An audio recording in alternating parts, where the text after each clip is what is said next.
Shalom, shalom pessoal, tudo bem com vocês? Como está a sua mente? Como está o seu coração? Começa mais um Falando de Bíblia e nessa feita eu tenho a alegria e a honra de poder receber aqui no nosso canal para um bate-papo em formato de podcast meu amigo, meu irmão em Cristo, Samuel Alencar.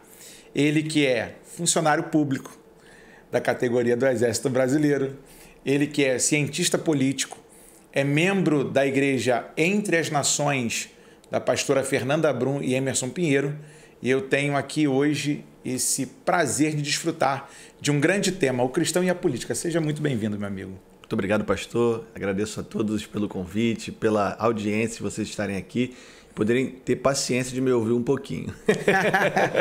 Super à vontade. A gente tem muita dificuldade hoje, Samuel, pela questão de que há uma guerra política no nosso país, isso é verdade. Certamente. E nós cristãos estamos sendo massacrados pela esquerda e atacados por ele constantemente. E eu acredito que a nossa conversa vai ser muito boa para poder trazer esclarecimentos, luz ao entendimento de muitos. E a minha alegria é poder estar com alguém aqui bem afiado para poder robustecer tudo aquilo que Deus quer realizar em nós. Obrigado por estar aqui com a gente.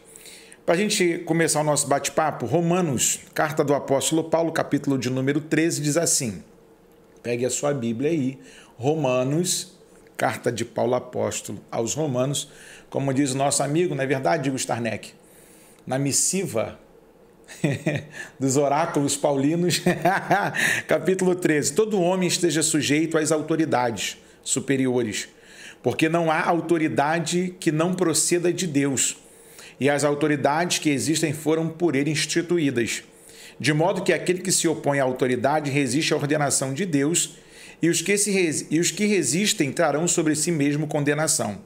Porque os magistrados não são para temor quando se faz o bem, e sim quando se faz o mal. Queres tu temer a autoridade? Faz o bem e terás louvor dela, visto que a autoridade é ministro de Deus para teu bem. Entretanto, se fizeres o mal, teme, porque não é sem motivo que ela traz a espada, pois é ministro de Deus, vingador para castigar o que pratica o mal. É necessário que se estejais sujeitos, não somente por causa do temor da punição, mas também por dever de consciência. Eu vou repetir como diz o assembleiano. É necessário que lhe estejais sujeitos não somente por causa do temor da punição, mas também por dever de consciência. Por esse motivo também pagais tributos, porque são ministros de Deus, atendendo constantemente a este serviço. Pagai a todos o que lhes é devido, a quem tributo, tributo, a quem imposto, imposto, a quem respeito, respeito, a quem honra, honra.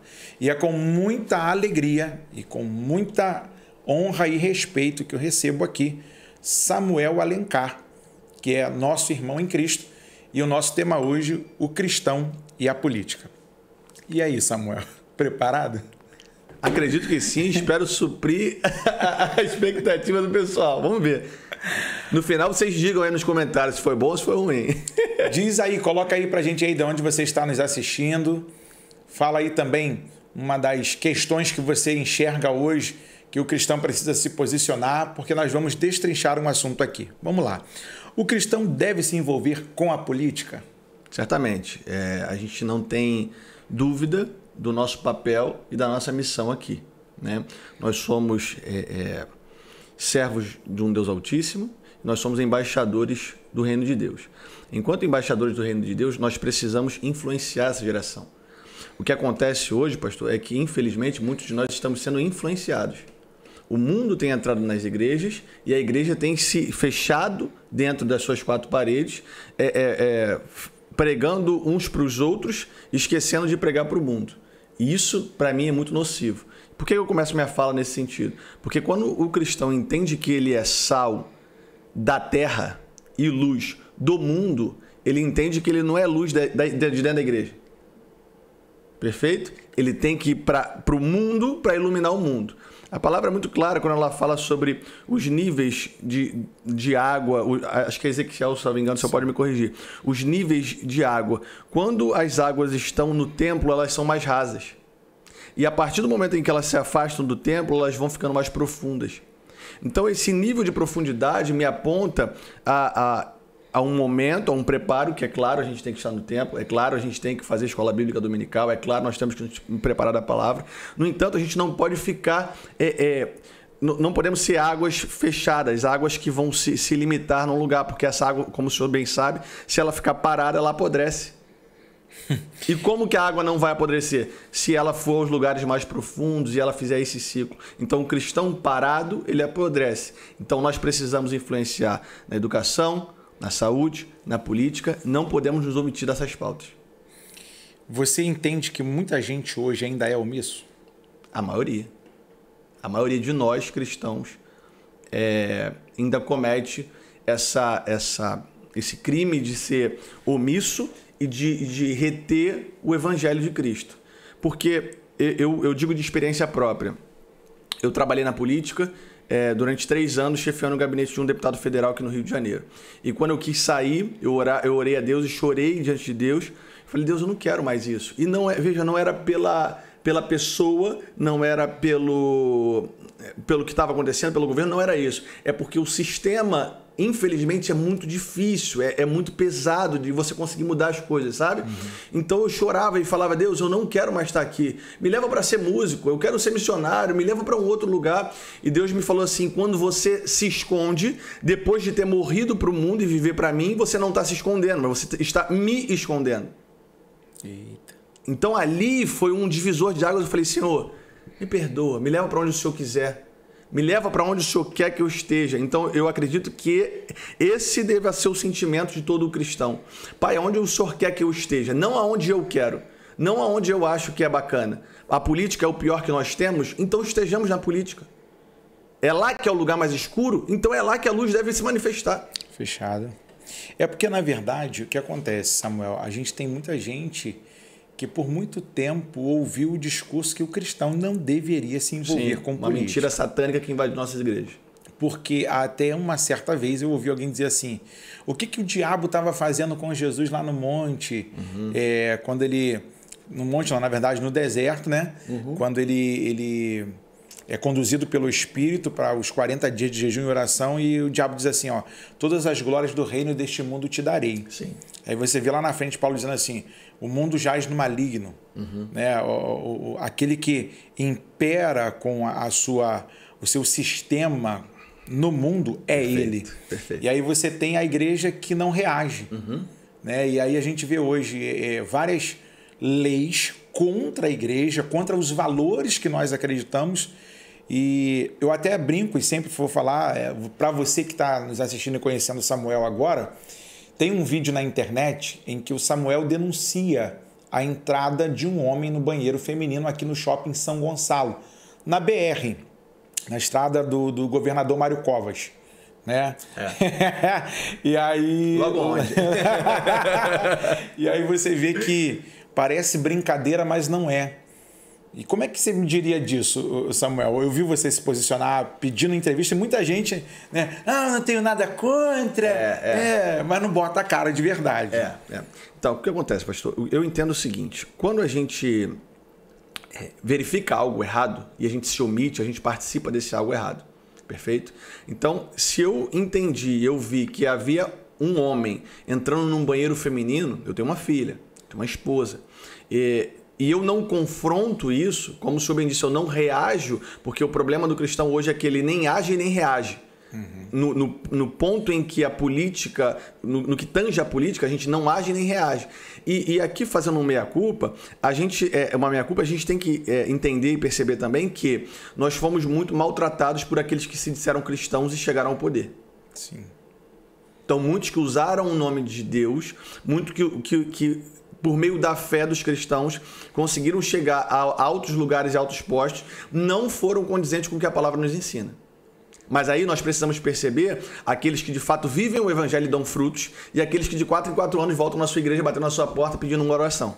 ou dizendo aquela famosa frase, como eu não tenho nada preso com ninguém, afinal de contas, você já lembra até o final da frase.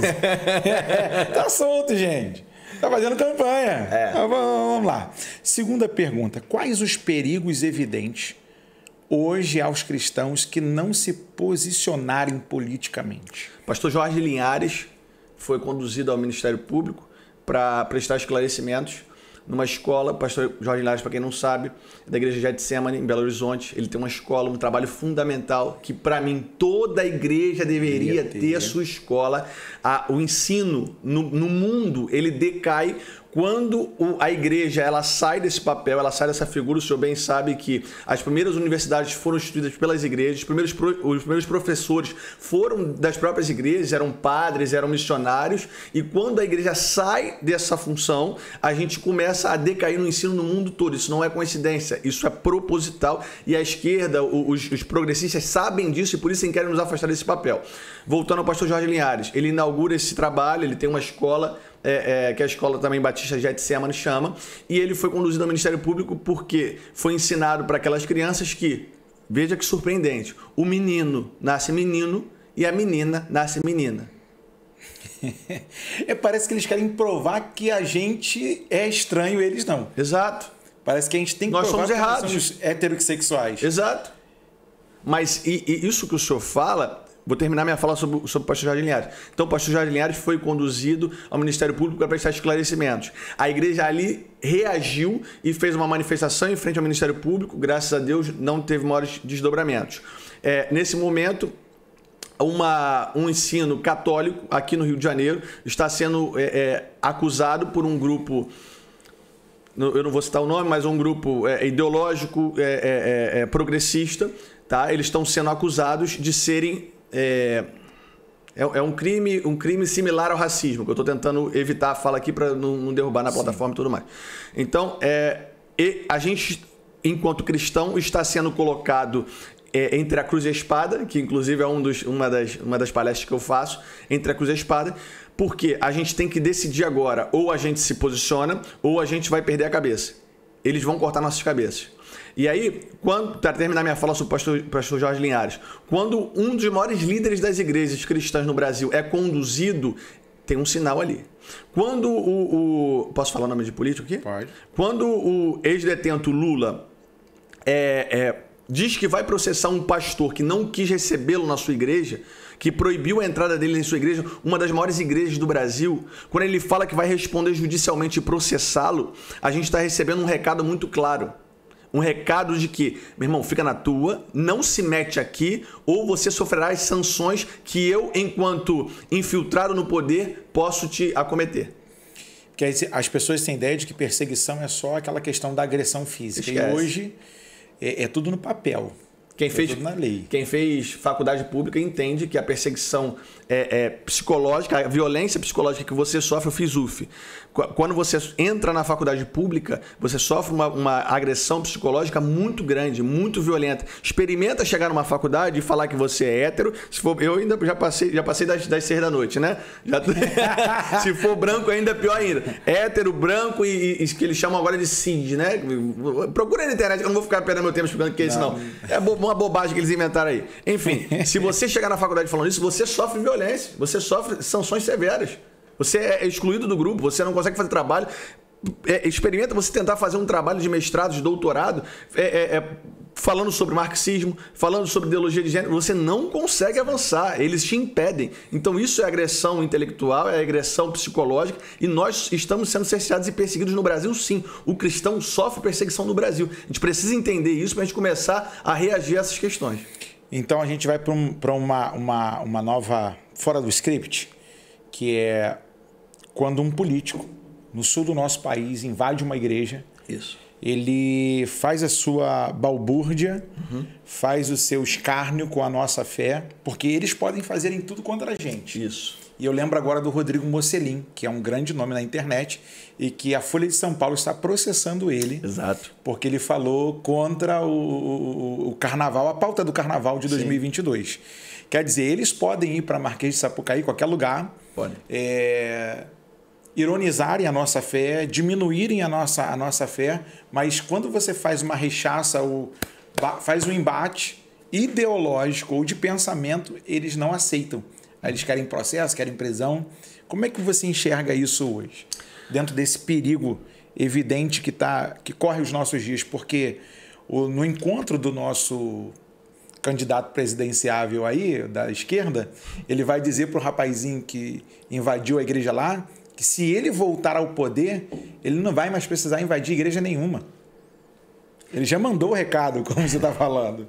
Então, por que ele não vai precisar invadir mais igreja nenhuma? Porque nós seremos cerceados de nossa liberdade religiosa. É simples. Você não vai precisar fazer esse trabalho pequeno, eu já vou fazer de cima. É isso que ele está dizendo. Então, quando o senhor fala em relação ao carnaval, respeito o pastor Mussolini, eu gosto do trabalho dele, mas eu não espero nada das trevas. A palavra diz que o mundo está morto. Aquele que está no mundo está morto. Eu não espero vida do morto. Está morto. Agora, o que me assusta, aí eu já trago para um pensamento filosófico político, não é o barulho dos maus, é o silêncio dos bons. É a igreja. O que me assusta é o silêncio da igreja. Quem fala isso é até Martin Luther King. Eles agredirão a Cristo na Marquês de Sapucaí, vão botar um Lúcifer batendo no próprio Cristo, como botaram no ano passado, ou como esse ano agora, vão colocar uma entidade para ser homenageada e ganhar o carnaval. É a pauta dos caras. É o que eles estão ali para fazer. A palavra diz, aquele que é santo, santifique-se. Aquele que é impuro, viva mais impuro ainda. A palavra está sendo clara nisso. Então, assim, eu não estou preocupado com os caras. Eu estou preocupado com a igreja. Nós que confessamos e professamos a fé cristã, pastor, para mim é inadmissível um país que é majoritariamente cristão, um país que é mais de 70% cristão, entre católicos e evangélicos. Como um país desse, a violência não para de subir. Como um país desse, as drogas não param de aumentar o consumo. Como num país desse, as mulheres continuam sendo agredidas como são. Como isso acontece? Porque nós estamos sendo omissos enquanto igreja, nós não estamos iluminando. Ilumine, seja a luz no mundo, seja sal na terra, esse é o teu papel. Mas enquanto a gente estiver mais preocupado com o cargo, enquanto eu estiver mais preocupado, será que eu vou me eleger? Será que o pastor vai gostar de mim? Será que vão me reverenciar na igreja? Será que vão bater palma para mim? Será que o fulano vai me aceitar na faculdade? Não me importa, eu estou me importando se Deus vai me aceitar. Eu não quero ser aceito pelos homens, eu quero ser aceito por Cristo. Viver em paz com Deus é estar em constante guerra com o mundo. Perfeito. Essa frase é maravilhosa. Essa frase é maravilhosa. E a gente precisa entender isso porque uma falta de posicionamento nosso permite que um país majoritariamente cristão tenha números tão absurdos e tão negativos. Então, quando o senhor fala, para responder exatamente o que o senhor falou sobre o carnaval, quando o senhor fala sobre o carnaval e sobre o que o mundo está fazendo para tentar nos calar, eu não me assusto com o que eles estão fazendo. Eu me assusto com o que a gente deixa de fazer. Então, que nós precisamos estar cristãos verdadeiros, pastor. Nós precisamos estar no judiciário, nós precisamos estar na política, nós precisamos estar verdadeiramente na igreja buscando a Cristo, porque, infelizmente, nós temos alguns líderes religiosos que hoje são mais líderes de movimentos sindicais do que defensores do próprio evangelho. É isso que a gente precisa procurar, é isso que a gente precisa saber. Porque se nós não tivermos esse discernimento, se nós não tivermos a paixão pelo evangelho de Cristo, nós estaremos fadados ao fracasso, independente daquilo que a gente esteja fazendo. Para você ter ideia por que nós estamos nos posicionando hoje para fazer essa pauta, o cristão e a política, é evidente. Nós somos do Rio de Janeiro e o Samuel Alencar foi me apresentado por um amigo, que é o Marcelo Castro, que está aqui no estúdio, e que é uma voz aqui também na minha cidade, que busca por uma melhoria. Eu não comentei com o Marcelo, mas eu vi a notícia do Paz, do Duzinho, que deu um montão de dinheiro lá para a turma do samba, mas para a educação e para a saúde, zero. Se a gente não se posicionar, irmão, se a gente como igreja, porque quem paga imposto é você, irmão. Isso. Nós estamos falando aqui do Rio de Janeiro, específico da cidade de São Gonçalo, mas nós estamos direto para o mundo.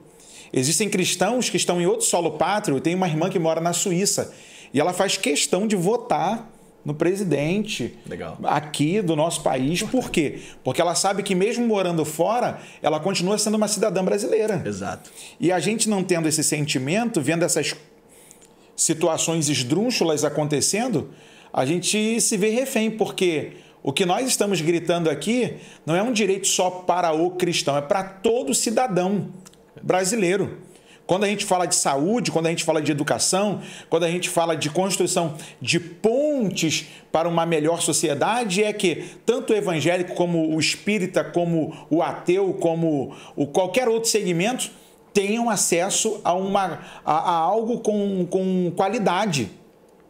Qualidade. Perfeito. E aí, se segura na cadeira aí, gente, porque agora a terceira pergunta é para a gente mexer aqui, essa é provocativa mesmo.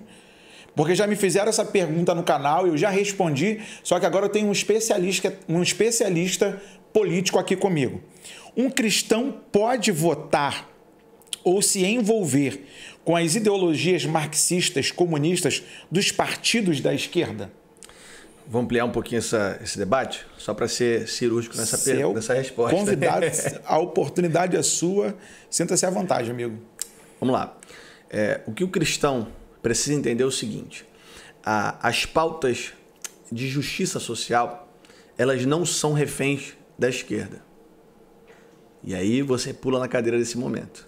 No entanto, aqueles que se veem mais no espectro à direita têm que entender que as pautas de justiça moral também não são reféns de uma ideologia de direita. E eu explico a minha fala. Toda ideologia é miúda diante do Evangelho de Cristo Jesus. Toda ideologia é pequena. E essa é a minha primeira fala nesse ponto, para que a gente entenda que nós não podemos idolatrar nenhum político, nem nenhuma ideologia. Esse não é o nosso papel e nós temos que tomar cuidado com isso, porque o brasileiro, o latino-americano, ele tem a tendência de buscar falsos deuses, de buscar idólatra, de ser idólatra, né? De buscar algo para idolatrar. E eu não estou falando mal de político A ou B ou de ideologia A ou B, eu estou falando de uma cosmovisão cristã da política. Sim. Perfeito? Então, nós temos que tomar esse cuidado. Nem a direita e nem a esquerda podem estar acima da palavra do nosso Senhor Cristo Jesus.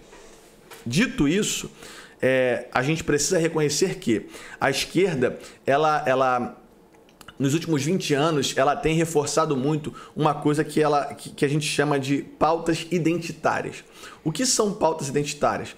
É você fragmentar a sociedade em diversos pequenos grupos para que esses pequenos grupos entrem em conflitos com eles mesmos. Porque se a sociedade estiver dividida em pequenos grupos, por exemplo, brancos e negros, héteros e homos, ricos e pobres, nordestinos e sulistas, se a gente estiver discutindo essas pautas minoritárias, nós estaremos deixando de discutir as pautas que são realmente relevantes, que impactam a todos nós, brancos e pretos, homos e héteros, nordestinos e sulistas, que são as pautas de segurança pública, de saúde, de educação. Essas pautas hoje são secundarizadas.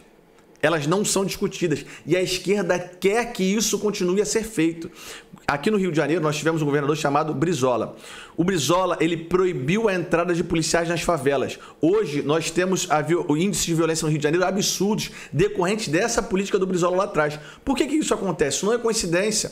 Essa visão identitária, ela começa dessa época e ela nos alcança até hoje e ela faz com que toda a nossa sociedade ela seja fragmentada em pequenos grupos e num espectro geral a gente não consiga lutar por pautas que são uníssonas, que são boas a todos nós.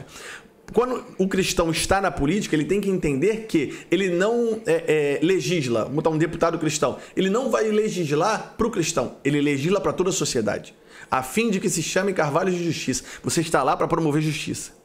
Repete isso aí, porque a pessoa acha que não, eu votei lá no deputado, não.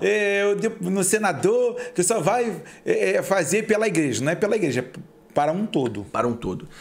O cristão, ele deve estar em toda o trabalho público dele. Quando ele está no trabalho público, ele deve se preocupar com a justiça social.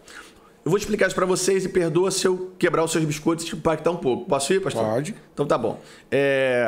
Eu estava fazendo um curso de política na igreja do pastor Anderson Silva, de Brasília. E ali o nome do curso era Governe, né? E ele me fez a seguinte pergunta, ele nos fez a seguinte pergunta, né, o corpo de alunos.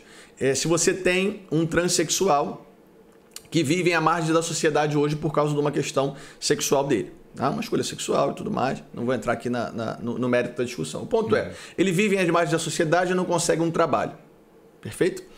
Se você é um político cristão e aparece uma lei para você votar contra ou a favor de políticas públicas que insiram, tá? Veja, é para inserir, não é para priorizar e nem é para dividir, é para inserir. Às vezes ensinar um ofício para esse transexual. Você é contra ou a favor? Imediatamente eu falei, sou contra. Na minha mente, eu falei, sou contra, sou cristão, sou contra. Aí ele falou assim, você tem que ser a favor. Eu, como assim, pastor? Como tem que ser a favor? Veja, você, enquanto ente público cristão, você não está lá para impor o evangelho. Você está lá para promover a justiça e através da promoção da justiça, essa pessoa vai te olhar e vai falar assim, meu Deus, esse cara é diferente. Ele não está defendendo um grupo, ele não está defendendo uma ideologia. Por isso que eu iniciei minha fala falando que toda ideologia é pequena diante da palavra de Deus. Sim, perfeito. Isso não quer dizer que eu vá passar a mão na cabeça dele e falar, isso aqui que você está vivendo não é pecado. Não é esse o ponto. Enquanto ministro do evangelho, eu posso apontar o pecado, eu posso apontar o caminho e ajudar ele a se consertar. Enquanto ente público, eu preciso trabalhar para a justiça. Então, sim, eu deveria votar favorável a que o governo tivesse algum gatilho, algum subterfúgio para ensinar um ofício e tirar esse transexual da marginalidade que muitos deles vivem hoje. Aí você corre para nós uma amostra aqui muito interessante. Por exemplo, porque tem político que faz do seu local de trabalho, lá na Câmara, um púlpito de igreja. Aí quando chega na igreja, quer fazer política. Exato. Mas isso acontece quando o político não entende que a vida pública ela é um meio para que eu propague o evangelho. Essa lógica é invertida por muitos deles. Cara. A igreja passa a ser um meio para qual eu propague a minha vida pública. O meu trabalho, ou o meu órgão. Entendi. Você entende? Perfeito. Quando essa lógica é invertida, a igreja passa a ser um meio para que eu atinja um objetivo terreno, eu estou invertendo toda a lógica do evangelho. Eu estou usando aquilo que é celestial, aquilo que é divino, aquilo que é transcendental, para atingir um objetivo meu físico, passageiro. Aí, para a gente engrossar um pouco mais a pergunta, ainda dentro dessa pergunta da pauta, como é que você enxerga hoje alguns líderes cristãos, entre aspas, que estão abandonando o púlpito da igreja para se aliançarem com essa questão ideológica esquerdista? Eu entendo que Porque nós lemos aqui que todo homem esteja sujeito às autoridades superiores. Sim. E que tudo foi constituído por Deus. Sim. Que a galera gosta de dizer assim, não, o nosso excelentíssimo senhor presidente, Jair Messias Bolsonaro, ele está ilegal. Foi como? Eu falo aqui, gente, abertamente, eu votei nele. Sim. Acredito que você também. E voto de novo esse ano. Então, e muita gente votou. Não foi fantasminha, não foi algo que... Foi voto direto do povo. O povo queria uma mudança. Sim. E sem contar que a maioria dessa galera, o Samuel, muitos deles, muitos não, é muita coisa. Alguns deles gostam desse movimento de ONG, gostam desse movimento do flerte com, entre aspas, com um contato com o povo para dizer que está cumprindo também um chamado. Como é que se enxerga isso aí? Quando a gente começou a conversa, pastor, eu falei para o senhor o seguinte, o problema nosso é que a gente deixou de ser luz nas trevas e a gente começou a deixar as trevas invadirem o nosso lugar. O lugar onde a gente deveria estar. Então, por que a maioria das ONGs hoje é mal vista? Porque a esquerda e os grupos progressistas pegaram eu não quero usar um termo muito pesado aqui, mas pegaram essas ONGs, pegaram as ONGs e começaram a utilizar elas para fins políticos. Tá? Quando, na verdade, a gente poderia e deveria ter ONGs, sim, para amenizar as mazelas sociais. Isso é importante, isso deve acontecer. Isso não acontece hoje porque a gente não colocou a mão lá enquanto cristãos. E quando eu disse que a gente é invadido pelo mundo, a gente é invadido inclusive a pontos em que eles chegaram ao cargo de líderes e hoje eles podem fazer o que quiser em nome do evangelho. Inclusive defender pautas identitárias, como eu falei anteriormente. E é isso que acontece. Infelizmente, essas pessoas não são líderes cristãos, não têm um chamado do evangelho e se tiverem vão pagar um preço muito caro por terem negado aquilo que Cristo botou e confiou na mão delas.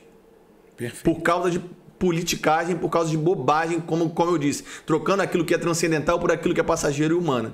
Respondendo a fala do senhor sobre o presidente Bolsonaro é o melhor presidente que nós tivemos nos últimos 30 anos, sem sombra de dúvidas. mas sem sombra de dúvidas. E você que é cristão, fala, ele fala mal, nossa, ele fala palavrão, nossa... Amém, meu irmão, tudo bem. Agora, vamos analisar o contexto de um chefe de Estado? Vamos analisar aquilo que ele tem feito, aquilo que ele tem indicado? Por exemplo, você indicar ministros que são competentes e não por politicagem. Eu vou explicar um pouco sobre a minha fala nesse momento. Quando um político num governo de coalizão, como é um governo no Brasil, quando um político chega no poder, o que ele faz? Eu quero o seu apoio. Você é MDB? Olha, se você me apoiar, se você apoiar meu presidente, eu te dou o Ministério da Educação, que é o ministério mais rico do país hoje. Te dou o Ministério da Educação. Aí o cara, pô, Ministério da Educação são tantos bilhões, eu vou poder pagar o fulano de tal, eu vou poder lavar dinheiro aqui. É assim que funciona. E os caras faziam isso com todos os partidos. Sempre foi feito dessa forma. Chega o presidente Bolsonaro e fala assim, vai botar quem? Vou botar aquele cara ali, ó, aquele reformado... Acabou, é o jeitão dele, meio chulo, tudo bem, eu entendo isso, eu entendo que deva ter crítica ao presidente sim, tá? Nós devemos criticar, sim. Mas entendendo que ele é o melhor presidente da história do Brasil dos últimos 30 anos, ele é a favor da vida em todos os estágios, inclusive a intrauterina, acho que a gente vai falar sobre aborto em algum momento, inclusive a intrauterina, que esses líderes, esses pastores, esses que se dizem cristãos não defendem, e aí eu me pergunto como é que eles leem aquela passagem que Deus fala para aquela mulher, olha, você tem dentro do seu ventre 2 nações, veja, Deus não fala para ela que ela tem dentro do seu ventre dois seres humanos, mas 2 povos, 2 nações. Então quem comete aborto não comete aborto só contra a criança, mas contra os seus netos, bisnetos, tataranetos e as próximas gerações. Ali dentro é uma vida. A palavra diz que dentro do ventre da tua mãe eu te conhecia. Lá eu te conhecia. Conhecia o quê? Conhecia a quem? Se não o próprio indivíduo quando estava no ventre de sua mãe. Então o presidente, ele é contra o aborto, é favorável, esse ponto que é muito importante, não sei se você tem a dimensão disso, é favorável à existência do Estado de Israel, isso é fundamental para todo o cristão protestante hoje, é fundamental entender a importância e a relevância do Estado de Israel. Israel é o nosso termômetro no mundo, Israel é o nosso cronômetro, né, tá contando. Como diz a comunidade judaica, Baruch Hashem, então, um presidente que defenda a vida, um presidente que defenda a existência do Estado de Israel, um presidente que seja contra a ideologia de gênero e defenda as nossas crianças dessas ideologias nefastas que tentam alcançá-los nas escolas, porque como o presidente ascende no cenário político, naquela pauta do que foi conhecido como kit gay. Sim. Que era nada mais era do que uma campanha de conscientização sexual para crianças de 6 anos. Você tem filho de 6 anos? Imagina o seu filho recebendo uma cartilha na escola explicando sobre questões sexuais, que eu não vou adentrar aqui por respeito a vocês, mas por questões sexuais que você pode procurar na internet se tiver mais curiosidade. Uma criança de 6 anos. Então é ali que o presidente começa a ascender no cenário político. Então ter um político, um presidente que defenda essas 3 pautas e não faça esse tipo de negociata que eu expliquei para o senhor é fundamental para que a gente progrida, para que a gente avance. E um líder cristão que seja justo e coerente, ele vai entender que ele pode sim ter críticas ao presidente, mas ele vai entender principalmente que ele precisa valorizar a história do nosso país e valorizar como o presidente chegou ali e o que ele pode fazer. Uma vez que está cheio de barreiras, cheio de opositores. Eu conto algumas coisas para o senhor nos bastidores depois. Gente, eu estou recebendo aqui no nosso bate-papo hoje, em formato de podcast pelo Falando de Bíblia, Samuel Alencar.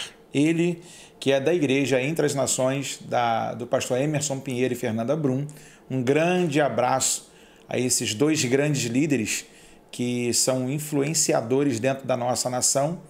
E é um prazer poder receber um membro da igreja de vocês que está aqui não só representando o Evangelho de Cristo, como dentro em breve também será um representante político dentro do nosso estado, fazendo a diferença, uma vez que já tem Deus o capacitado para tal. 4ª pergunta, oficialmente aqui dentro do nosso script, porque vai surgindo tantas outras perguntas, que até o Igor Starneck, o Jack Chan da nossa imagem e som, tá ficando arrepiado lá. Ó. Nunca vi um desse, né, Igor? Hoje está diferente. Vamos lá. Você percebe, Samuel, uma cristãofobia hoje no nosso país? Sim, Sem dúvida essa nenhuma. perseguição maluca. Sem dúvida nenhuma. Como a gente falou... Indiferença contra os nossos valores. Totalmente. Como a gente falou anteriormente, nas próprias universidades, você não consegue ter um trabalho consistente cristão, porque eles nos atacam, eles fazem de tudo para terminar. E aqui é importante a gente falar o seguinte, nós, enquanto cristãos, somos maioria, mas eles são mais organizados. E aí eles pegam um grupinho de 100, vão para a porta da tua casa, vão para a porta de onde você faz um culto, às vezes na faculdade, e eles terminam com aquilo ali. Eles fazem um caos. Então, a gente passa por uma cristofobia, sim. É importante que a gente reconheça e entenda isso para que a gente arme estratégias e ore nesse sentido. Tá?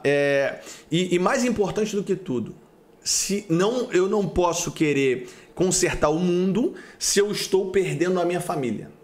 Eu não posso querer salvar o Brasil se eu estou perdendo a minha casa. Então, a gente passa por perseguição? Sim, passamos. E continuaremos passando e vai piorar. A palavra é clara quanto a isso. Sim. Agora, o que eu não posso querer é resolver um problema que é transcendental de uma maneira física. Então, se eu entendo que o cristão está passando por uma perseguição, e eu entendo que está, eu preciso agir politicamente, eu preciso agir socialmente, mas antes de tudo eu preciso agir espiritualmente. Como eu ajo espiritualmente se eu sei que o mundo está passando por uma cristofobia e se o Brasil está passando por isso? Eu intercedo pelo meu país. Eu oro com meus filhos e ensino para eles o Evangelho de Cristo. Porque se eu... Veja, pastor, crianças hoje passam em média 3,6 horas por dia na internet. Sim. Crianças de 4 a 14 anos passam... Pode bota no Google, faz assim, Google, quanto tempo crianças de 4 a 14 anos passam na internet? Você vai ver que é 3,5, Então... Isso é tempo pra caramba. A pergunta que eu faço aqui aos nossos telespectadores, você tem 3 horas de qualidade com seu filho por dia? Nem na pandemia eles queriam. Você tem 3 horas de busca do evangelho com seus filhos por dia?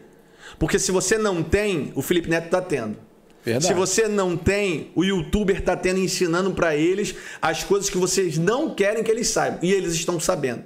Então é importante que a gente paute exatamente a valoração dessas coisas. Sofremos uma cristãofobia, sim. Continuaremos sofrendo e vai piorar. Meu conselho, pregue o evangelho a tempo e fora de tempo, principalmente dentro da sua casa. E seja um impactador social, moral e político dentro da sua comunidade. Por que da minha pergunta, Samuel? Me enviaram um vídeo aqui para me fazer uma resposta para um seguidor, que a gente sobe vídeo resposta todo dia a partir das 18 horas aqui no canal. Aí a gente faz uma interação com os seguidores do canal junto comigo aqui. E um vídeo mostra um rapaz que chega sem camisa, bermudão, na porta da igreja, aqui no Rio de Janeiro. Ainda não chegou esse vídeo para você, não. Que a galera tá divulgando um pouco. Rapaz, e o cara chega mandando baixar o som. Eu até entendo que algumas igrejas extrapolem. Certo. Sim, acho que dá para baixar o som, dá para trabalhar a acústica, fazer aquela tapagem que a gente tem que fazer na entrada para o som não vazar. Beleza. Só que o cara chega na comunidade querendo bater. E a mulher do cara chega pilhando o cara, porque eles são espíritas. Certo. Aí o pastor, por sua vez, já entendeu que aquilo ali, apesar de ser uma afronta, também tinha um cunho espiritual, mas o cara estava alcoolizado. Certo. Olha o problema. Capeta, sai no nome de Jesus. O cara demoniou de vez. Foi para cima do pastor. Só que o pastor sabia brigar, sabia lutar. E o cara passou mal. Aí eu vou fazer uma pergunta fora do script que eu acho muito interessante. A mamãe do Delino Marçal, cantor, foi agredida dentro de uma igreja morta. Isso. Por alguém que já está sendo defendido pelos advogadinhos lá da turminha do outro lado. O que você acha da igreja ter segurança privada? Fundamental. Fundamental. Porque a turma vai vir com força agora. Fundamental. Eu lembro, desculpa interromper, para te dar a liberdade da resposta. Por exemplo, o que o movimento LGBTQ fez com o pastor Marcos Feliciano na porta da igreja dele. Pô, eu demorei 40 minutos para não falar o nome desse movimento. Foi ele que falou, vocês viram, né? Agora eu vou para cima. Porque o que acontece? Eles podem falar em tudo contra a gente. Exato, eu fico assim, exato. sabe? constrangido, porque eles chegam lá, faz a divulgação da baderna que eles querem fazer, e eles chegam com força. Eu não sei onde eles encontram tanta gente E o pastor Marcos passou por um tempo uma perseguição ferrenha. Sim. E aí você vê que todo mundo acha no direito de chegar na cara de um pastor, botar o dedo, falar besteira, invadir igreja, bater na caixa de som, quebrar, arrancar. E tipo assim, como é que a gente para isso?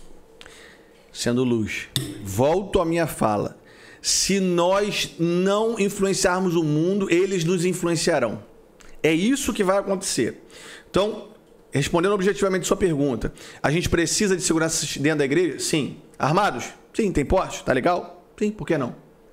Eu, enquanto oficial do Exército, trabalhei 2 anos num grupo, né, que fazia segurança de autoridade. O presidente, fiz um pouco da segurança do Temer, numa época, de alguns ministros.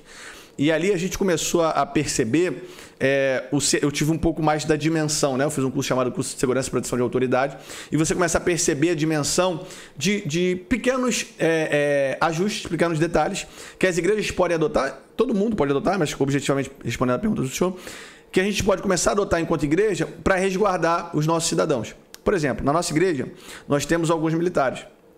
Esses militares, eles são responsáveis, às vezes, por passar o olho na igreja. Sim. Às vezes eu observo e falo assim, pô, cara estranho ali atrás. Fulano. Eu fiz isso ontem na igreja, teve culto ontem, eu falei pro pastor Emerson, né? Pô, pastor, conhece fulano? Não, conheço, tal, o primo de tal, não sei o que. Então tá bom. Aí li aquele ali, eu falei, não conheço, tá tranquilo e tal. Então a gente vai mantendo assim, cara, a gente precisa ser de astutos como a serpente e mansos como a pomba. Não, você tem que ser astuto, pô. Não dá pra tu ficar dando mole por aí. A gente tá no Rio de Janeiro, sofrendo uma cristãofobia, meu irmão. Não adianta. E nós não iremos nos curvar ao politicamente correto. Não iremos nos curvar. A palavra é clara. Não vos amoldeis a esse século. A gente tem que resistir. Nós não podemos nos amoldar enquanto nós continuemos pregando o Evangelho de Cristo. Eles, como não têm a verdade, eles não podem nos resistir, porque nós temos o próprio Senhor Jesus Cristo, nós representamos o próprio Senhor Jesus Cristo. A palavra é clara quando diz que as portas do inferno não prevalecerão contra a igreja do Senhor. Eles não vão poder prevalecer contra a gente, então o que eles vão querer fazer? Nos agredir. Então nós precisamos estar atentos. Isso aqui não é uma defesa à violência gratuita, isso aqui não é uma defesa a porte ilegal de arma, nada disso. A minha defesa aqui esteja sujeito às autoridades. Você quer ter uma arma de fogo? Tenha uma arma de fogo. Faça todo o rito legal. Eu sou CAC. Que não é fácil. Meu Deus do céu. A sua vida todinha. Eu aconselho, comece jejuando e orando para que o delegado pegue o seu papel num bom dia, porque é discricionário dele. Ele pode falar, não quero. Não. E acabou, tu não pode fazer nada. Entra de novo com o processo. Então, assim, esteja sujeito às autoridades, ande de acordo com a lei, mas esteja sempre atento. Se você é policial, se você é segurança, se você serviu ao exército, Forças Armadas, tem uma noção de segurança, faça assim na sua igreja, um grupo de seguranças, um grupo de vigias, para que durante o culto observem as meninas, os banheiros. Porque durante o culto tá todo mundo louvando lá no Nebes e tudo bem. E quem está no banheiro? E se uma criança for no banheiro sozinha? Percebem? Teve casos de sequestros dentro da igreja. Percebe? Eles sabem que tem criança que o pai acha que é a igreja. A gente tem a tendência Exato, a gente tem a tendência de baixar. Eu tenho 3 filhos. Eu tenho a tendência de baixar guarda. Tá na igreja, tá tranquilo. Então, assim, por que nós não temos alguém na porta dos banheiros observando quem entra e quem sai? São cuidados que a gente precisa ter. A igreja, enquanto administração, ela é uma empresa. Ela precisa entender isso. Nós precisamos levar a igreja a sério. E isso não é uma defesa a qualquer tipo de desvinculação do Evangelho de Cristo com a questão espiritual. Mas, pelo contrário, eu entendo e levo tão a sério a palavra de Deus, o reino de Deus e aquilo que Ele botou na minha mão, que eu quero que a administração aqui seja tão séria quanto de uma igreja, quanto de uma empresa, perdão. Eu quero que a administração aqui seja tão séria quanto de uma empresa multinacional. Por que não? A palavra é clara quando ela diz que os filhos das trevas são mais prudentes que os filhos da luz. Por que nós estamos sendo imprudentes com esses detalhes? Precisamos sim tomar cuidado dos nossos filhos, das nossas mulheres, das nossas próprias estruturas físicas. Por que não? Podemos ser fiéis à pátria e infiel à família? Essa é a minha postagem, aquela. Eu falei que ia usar aqui. Essa postagem foi inspirada postagem do pastor Anderson Silva. Se estiver nos vendo, mais um grande abraço. É uma referência para mim, pastor Anderson Silva, Nicolas Ferreira, pastor Eliseu Rodrigues e... tá me fugindo um. São 4 referências. Pastor Davi Lago. Pastor Davi Lago, que inclusive me ensina muito, ouço muito, ele tem uma visão que não é tanto no espectro político, né, que se a gente fosse dizer de direita, mas ele é um cara fenomenal, fantástico, que está buscando a verdade da forma dele ali. Eu respeito muito, aprendo muito com ele. Então, essas 4 pessoas me ensinam muito. Esse post ele vem de uma fala do pastor Anderson Silva, que ele é muito feliz quando ele diz o seguinte: quantos estão defendendo o evangelho de 4 em 4 anos, buscando votos, enquanto tem suas amantes, enquanto tem 2 famílias, enquanto não dão atenção para os seus filhos? Então, isso é muito nocivo. O inimigo não tem pressa. Verdade. Às vezes ele está aplaudindo, lá, ó, o bobão lá. Ih, vai ser eleito agora. Agora que eu pego a mulher dele.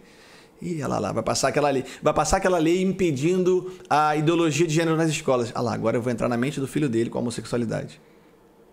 Porque ele não dá atenção para a criança. Porque ele não conversa com a criança. Porque ele não ensina, porque ele não exorta. É isso que a gente tem vivido. E é por isso que muitos dos líderes que ascenderam politicamente, defendendo pautas morais que nós concordamos, caem em fornicação, caem em adultério, caem em homossexualidade. Eu lembro agora do pastor Leandro Reis, aqui da Igreja Deus Tem Mais, que no domingo lá só funciona pela manhã, não mais à noite. Ele disse, o domingo tira o tempo de qualidade com a sua família. Perfeito. Esteja mais próximo. Perfeito. Trace um passeio, trace um almoço familiar, chega junto. Não almoça um mexendo no celular aqui, o outro lá, um na cozinha, o outro no quarto, o outro na sala, o outro na laje. Não. Desce todo mundo para um mesmo horário. Faça um passeio, um piquenique em família. Unam-se. Eu estou abrindo mão do domingo à noite para que você valorize a sua família. E é raro você ver um pastor fazer isso. É raro você ver um pastor fazer isso, e é mais raro ainda você ver uma comunidade madura para entender isso. É verdade. E eles estão indo bem. Porque os encontros deles lá de terça e de quinta, terça e domingo têm sido muito bons. E é um fluxo muito grande pela manhã. Que bom. A turma lá. Mas é uma coisa que me chamou a atenção. Ele fala assim, olha, tire o tempo para ficar com a sua família. Conheçam-se.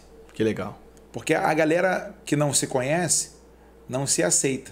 Isso. E quem não se aceita não pode se superar. Isso é palavra de Agostinho de Hipona. Isso. Conhece-te, aceita-te, conhece-te e supera-te.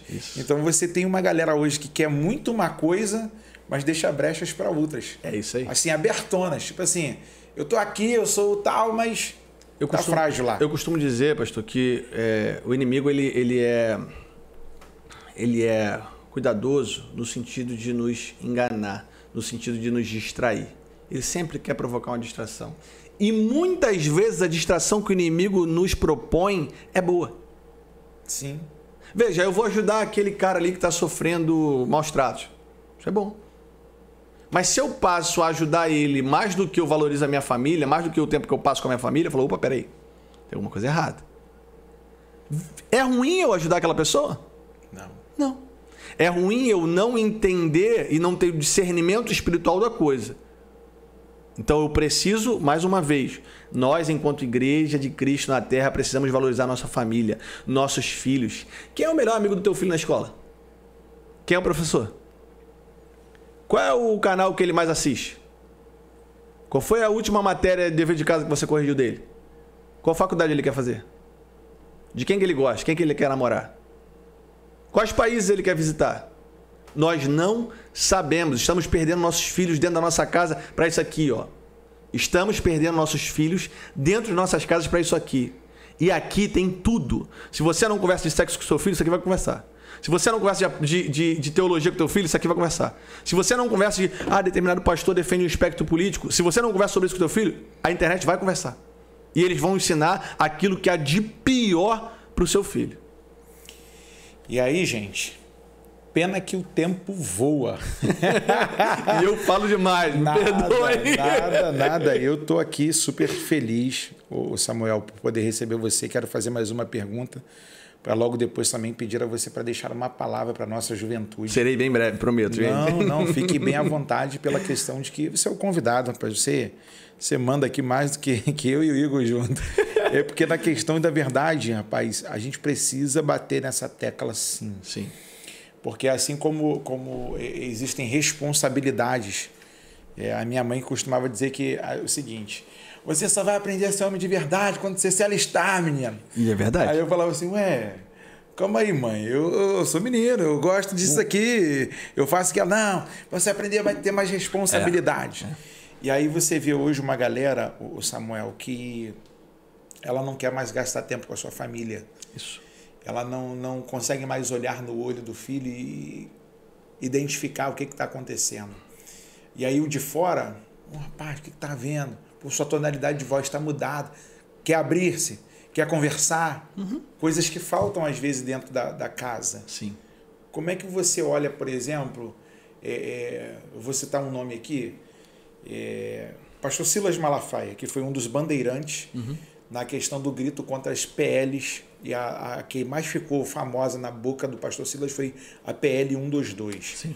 Que muita gente acreditou que era só a união de pessoas do mesmo sexo, e tinha muito mais coisas ali. Muito mais coisas. Dentre elas, quando eu peguei e dei uma olhada no que a dona Marta Suplicy e o Supla e outros mais bandeirantes do esquerdismo era contra as crianças, eles iriam ferir o direito da criança e do adolescente, sim, literalmente, como se aquilo nunca tivesse existido. Ferir o direito da criança e do adolescente em prol da defesa da criança e do adolescente. Porque eles fazem isso. Eles ferem e dizem que estão defendendo. Mas pode continuar. E assim, como é que você enxerga hoje essa omissão que compromete uma geração que está surgindo?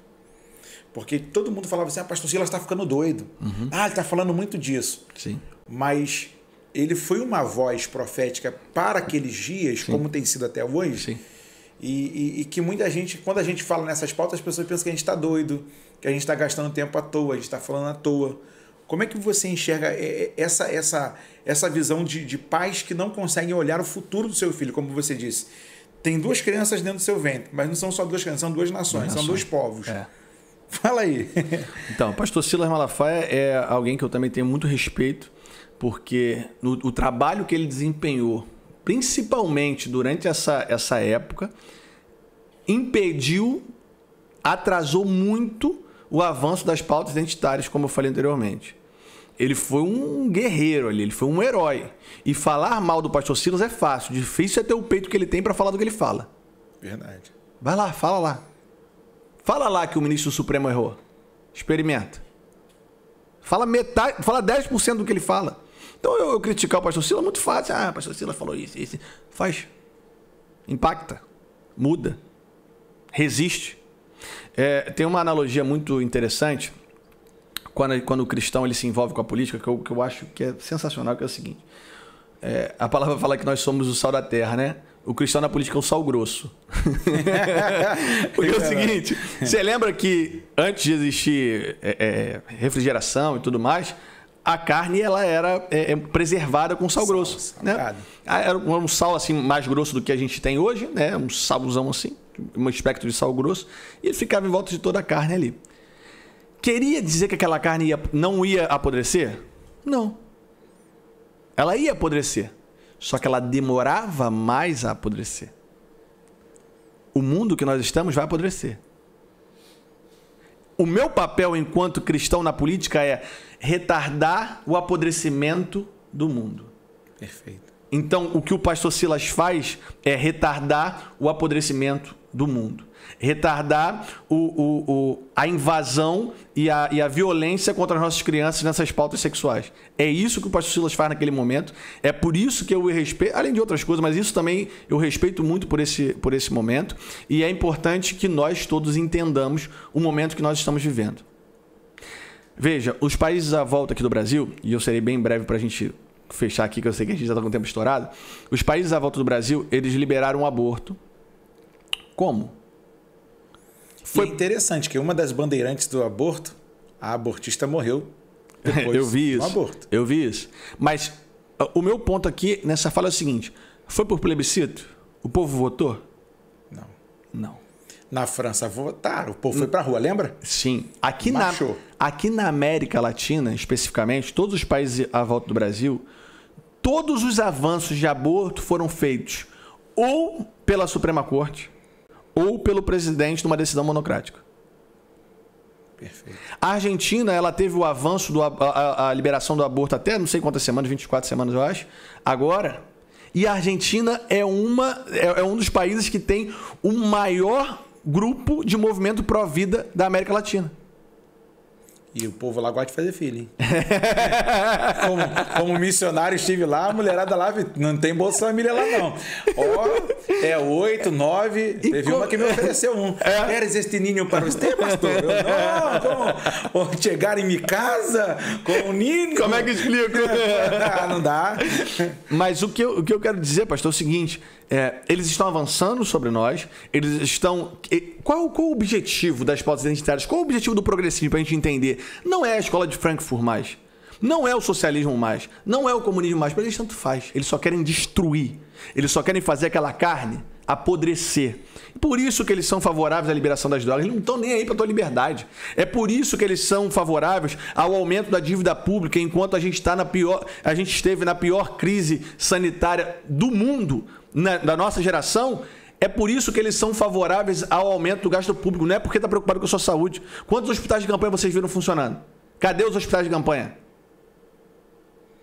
É só para aumentar a dívida pública. Porque aumenta a dívida pública, aumenta o gasto do Estado. E isso, em última análise, vai aumentar a inflação. Aumenta a inflação, o seu poder de compra é menor. O seu poder de compra é menor, você está mais desconfortável com a política. Mais desconfortável com a política, você fala, cara, não quero mais saber disso não, deixa isso para lá, meu irmão. Esses caras vão fazer tudo do mesmo jeito mesmo, não interessa. É tudo para destruir. A ideia desse grupo é destruir. Veja, muitos deles estão sendo enganados, tá? Muitos deles acreditam de fato, a massa acredita de fato que eles estão lutando por igualdade, por liberdade, por fraternidade, por lá. Não estão. Isso é até uma fala que lembra uma outra religião. Vamos deixar isso quieto. Gente, eu preciso agradecer a vocês que estão aí com a gente por esse período aqui. É um período muito pequeno. Na próxima vez que eu trouxer o Samuel aqui, eu vou programar um horário semana que maior. vem, que horas? Não, vamos embora. Eu topo mesmo, de verdade. Fechou. Então tá, na próxima semana vai ser de novo. Beleza. Bora. Pra cima. Viu aí, né, Igor? Eu vou aumentar o horário pra gente poder fazer uma pauta mais... E aí vou colocar lá também no vamos Instagram. fazer assim, ó. Se o pessoal comentar aqui que quer a continuação, a gente faz. Certo. Mas tem que ter bastante comentário aqui, gente. Pô, vamos interagir aqui. Dá uma moral aí. Tem um Instagram. Fala seu Instagram lá. Meu Instagram é @samuelalencar.rj. samuelalencar.rj. Isso. E eu vou fazer lá no Falando de Bíblia, no Instagram oficial, vou colocar a foto do Samuel. E aí vou deixar lá para você. Qual é a pergunta política que você quer fazer para o Samuel? Vamos devagar, pessoal, devagar. Pode mandar, irmão. Eu vou falar assim, o garoto aí tá pronto, tá afiado, menino. Não estou trazendo alguém despreparado, alguém que caiu de paraquedas. Estou trazendo alguém que tem uma formação, que tem um foco e que, sobretudo, ama a Deus, ama os valores da Bíblia. Eu não vou ser doido de colocar alguém aqui para falar com a gente que, irmão, vamos lá, vamos acabar com a família. Não, nós vamos continuar defendendo a família, pregando que Jesus é o Cristo, gritando pela nossa liberdade, no direito da nossa Constituição. Eu fiz um vídeo aqui contra o Átila Brandão, quando ele não queria deixar ninguém evangelizar, né? Mas não fez lá o movimento dele do Espírito aqui que bota macumba na porta do cemitério. Engraçado, eu questionei né? ele. Engraçado. No horário dele de trabalho, ao invés de estar dentro da câmera, ele estava fazendo programa de rádio. Eu falei, senhor excelentíssimo, faz sua função. Sim. Tá implicando com o crente, você não faz a sua. Isso. Aí os assessores dele me alcançaram, vieram reclamar. Que isso, você não conhece a gente, que veja bem. Não é bem assim? Eu falei, não, é bem assim, tá em lei. E aí a gente viu muita gente, assim como a Rosane Félix, sim, que se posicionou, puxou. Aí tem um outro aí da rádio aí que surfou na onda e disse que estava lá e não estava. Mas qual é o conselho, Samuel, que você deixa para essa juventude que te ouve hoje, através aqui do nosso canal do Falando de Bíblia e que te ouve sempre e agora vão seguir você também lá no Instagram. E qual é o conselho? Qual é o seu conselho daquilo que Deus tem inspirado o seu coração? O principal conselho que eu tenho para dar para vocês é o seguinte: preparem-se, os tempos não são fáceis, mas a gente precisa amar a palavra de Deus. Em última análise, aquele que ama a verdade, que é o próprio Cristo, aquele que ama a verdade busca a verdade. Então nós estamos buscando a verdade. Veja, quando eu estou sinceramente diante de Deus procurando a verdade, eu sinto sempre que eu estou mais próximo do próprio Cristo. Eu sinto sempre que eu estou mais próximo dele, porque quando eu tento buscar na filosofia, o meu espírito sempre é puxado para a palavra. Aí eu vejo uma coisa na filosofia, eu falo, cara, que pesado isso aqui, cara, que fantástico. Peraí, isso aqui me lembra tal texto, não sei se você acontece com o senhor. Aí eu estudar história, aí vou procurar aqui a história do Brasil e tal. Aí quando eu começo a procurar a história, eu falo, pô, isso aqui me lembra aquele tal texto assim. E aí você começa a procurar a verdade em vários aspectos. Às vezes se você é engenheiro, se você é médico, se você é advogado, não importa, procure sempre a verdade, porque se a gente tiver a intenção de bom grado, de coração aberto, estar procurando a verdade, Deus vai nos conduzir por um caminho onde Ele quer que a gente seja luz, onde Ele quer que a gente seja influente. Então, se hoje eu tenho um pouquinho mais de capacidade de falar um pouco sobre política, é porque eu fui, lá atrás eu falei, gosto de política, é legal, e agora o que eu faço? Eu falei, vou fazer história. Mas história só tem esquerdista, os caras vão me bater lá, eu vou para lá. Mas só tem esquerdista lá, tudo bem. Mas os caras lá são evolucionistas, não tem. Eu vou para lá. Aí depois de fazer história, fiz gestão pública. Eu falei, olha, agora eu estou aqui, eu assessorava um deputado, eu falei, olha, agora eu vou querer entender a gestão do Estado. Como é que funciona isso aqui? Fiz gestão pública. Depois de fazer gestão pública, eu fiz pós-graduação em ciência política. Porque eu falei, olha, se Deus me tem aqui, se é aqui que Deus me quer, se é aqui que eu serei influência, se é aqui que eu serei voz, eu tenho que saber do que eu estou falando. Então eu tenho que buscar o Evangelho de Cristo? Sim, é fundamental, é isso que eu preciso, essa é a primeira parte. Agora, além disso, e para somar isso, eu também preciso me preparar no campo social, no campo filosófico, no campo intelectual.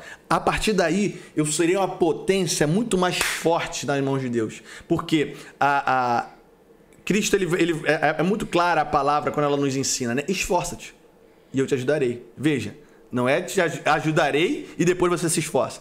Esforça-te e eu te ajudarei.